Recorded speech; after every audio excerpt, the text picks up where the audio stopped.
जे महाराष्ट्र मंडळी तुम्हाला सर्वांना माहिती आहे की पुढच्या महिन्यामध्ये आपण पोलीस भरती येणारच आहे. तर पोलीस भरती येण्याच्या अगोदर तुम्ही हे कागदपत्र काढून ठेवा, आणि एका कागदपत्रामुळे तुम्हाला पोलीस भरतीमधून बाहेर व्हावं लागणार. बघा कोणती कोणती कागदपत्रे लागतात. सर्वात पहिले तुम्हाला या ठिकाणी आयडेंटिफिकेशनसाठी आधार कार्ड या ठिकाणी असणं महत्वाचं आहे.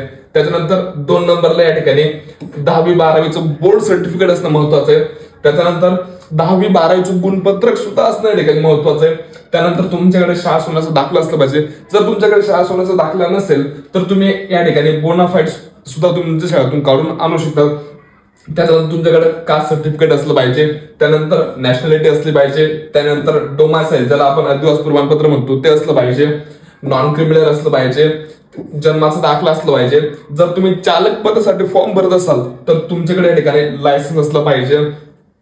आणि जर तुमच्याकडे MSCIT असलं तर ठीक आहे. MSCIT आणि जात वैधता प्रमाणपत्र हे दोघं आता असले तरी चालेल, नसले तरी चालेल. तुम्ही भरती झाल्यानंतर सुद्धा ते देऊ शकता. पण तुमच्याकडे हे जे एवढे आहेत हे इम्पॉर्टंट आहे.